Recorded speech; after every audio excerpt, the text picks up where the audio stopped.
जमलेल्या देवाभाऊच्या लाडक्या बहिणींनो आणि माझ्या भावांनो, आजची ही सभा ही या अंबरनाथ नगरपालिकेच्या परिवर्तनाची नांदी आहे, हे आज मला इथं आवर्जून सांगायचंय. थोड्याच वेळात आपण ज्यांना ऐकण्यासाठी या ठिकाणी जमलोय, ज्यांनी खऱ्या अर्थाने महिला सक्षमीकरण काय असतं, महिला सशक्तीकरण काय असतं हे दाखवून दिलं, ते देवाभाऊ येणार आहेत.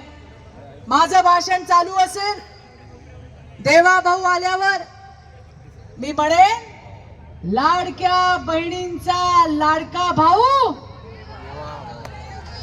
एवढासाच आवाज, लाडक्या देवाभाऊसाठी एवढाच आवाज का? जोरात आवाज आला पाहिजे.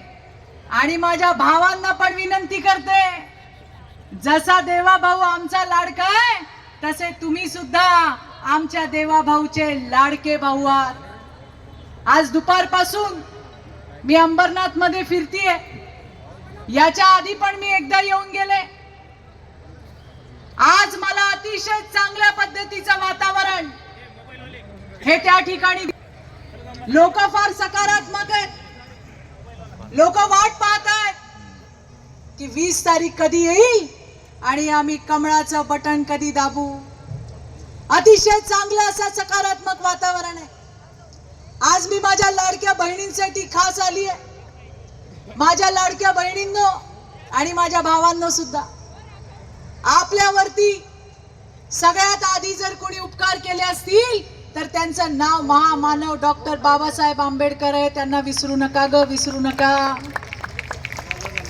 कारण आज बाबासाहेब नसते तर चित्रा वाघ पण आमदार नसती आणि तेजश्री करंजुले सुद्धा नगराध्यक्ष पदाची उमेदवार नसती. त्या महामानवाने आपल्यातली ताकद ओळखली. ही 50% मातृशक्ती यांना मुख्य प्रवाहात आणलं पाहिजे असा विचार करणारे महामानव डॉक्टर बाबासाहेब आंबेडकरांसाठी एकदा जोरदार टाळ्या होऊन जाऊ द्या. आणि मग महिला मुख्य प्रवाहात आल्या पाहिजे हा त्यांचा विचार.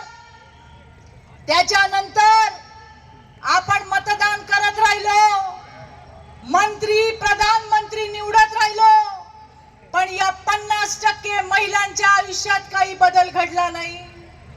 2014 ला जेव्हा मोदीजी प्रधानमंत्री झाले तेव्हा त्यांनी बघितलं की या देशाची माझी ताई, माझी आई, हिला टॉयलेट नाहीये.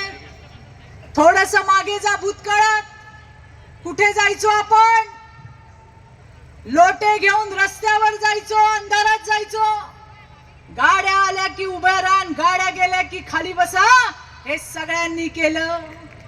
माझ्या भावांना मला सांगायचंय, अरे घरातली इज्जत घरातली महिला असते.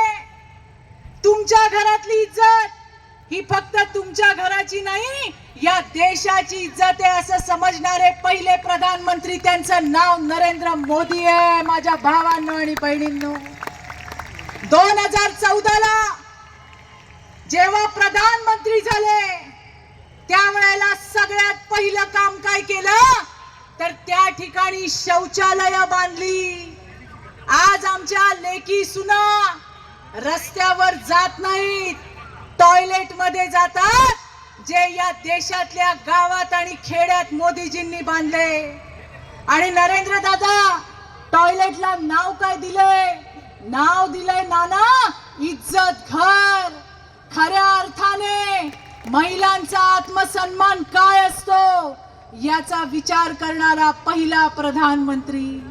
अरे देशातल्या महिलांनी म्हणाल्या, किसी ने तो हमारे बारे में सोचा क्या ये कम है.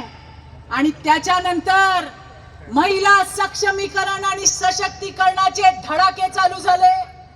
अरे 100% योजनांमधल्या 35% योजना या फक्त या देशातल्या मातृशक्तीसाठी आहे, मातृशक्तीसाठी.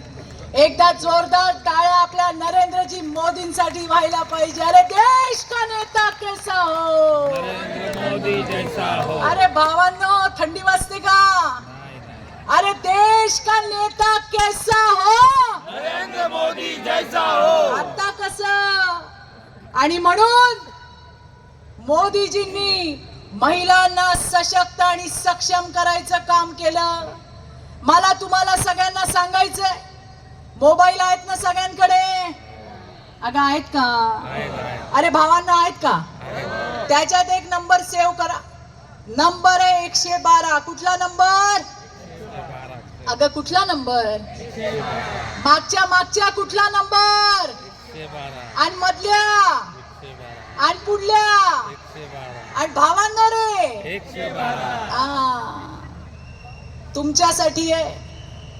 कुठेही अडचणीत असाल, आपल्याला वाटतं माझ्या जीवाला धोका आहे, अंबरनाथला असाल, बदलापूरला असाल, कल्याणला असाल, ठाण्याला असाल, मुंबईला असाल, नागपूरला असाल, दिल्लीला असाल, कुठेही असाल, एकच नंबर दाबायचा. नंबर 112 नंबर तुमच्या आणि माझ्यासाठी, या देशातल्या मातृशक्तीसाठी मोदीजींनी काढलाय, आपल्या देवा भाऊने काढलाय. भावांनो घरी जाऊन आमच्या वहिनीच्या मोबाईल मध्ये सेव्ह करा, आमच्या भाच्यांच्या भाचींच्या सगळ्यांच्या मोबाईल मध्ये सेव्ह करा. आता तुम्हाला गंमत सांगते, रात्री अपरात्री फोन येतात. नंदू फोन काय येतात? नवऱ्याने मारलंय, मला मारलं, पोरांना मारलं आणि रुचिता घराच्या बाहेर काढलं. नवरा म्हणतो निघ माझ्या घरातून बाहेर. मग ती बिचारी फोन करते. आम्ही तिलाही तेच सांगतो जे तुम्हाला सांगितलं. कुठला नंबर डायल कर? 112 नंबर डायल कर. काही मिनिटात त्या ठिकाणी पोलीस येतात, आपल्या बहिणीला मदत मिळते.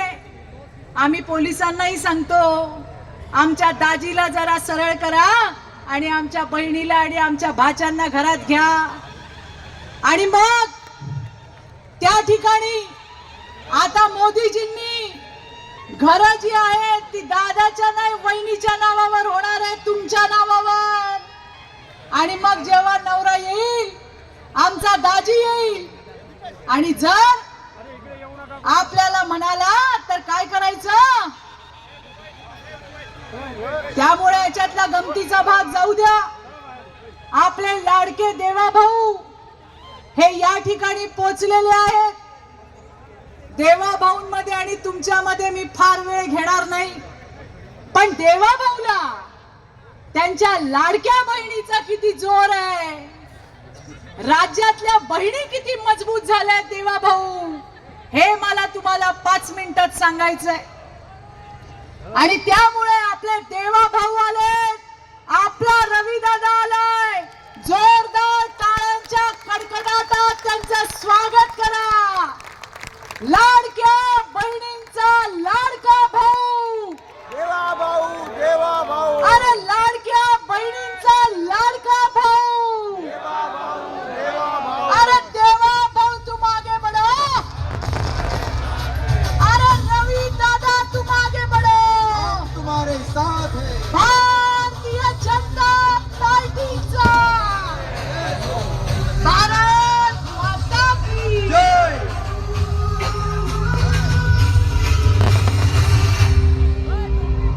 देवा भाऊ, मी फक्त 5च मिनिट घेणार आहे, फक्त 5 मिनिट. माझं भाषण चालू आहे, पण मी म्हटलं देवा भाऊ आल्यानंतर कथोरे साहेब 5 मिनिट बोलायला मिळालं पाहिजे. का मिळालं पाहिजे? कारण आमच्या या लाडक्या देवा भाऊने या राज्यातल्या बहिणींना जो सन्मान दिलाय त्याच्याबद्दल बोलणं गरजेचं आहे. देवा भाऊ, लोक म्हणतात रवी दादा आम्हाला मतदान नाही केलं तर लाडकी बहीण योजना बंद करू.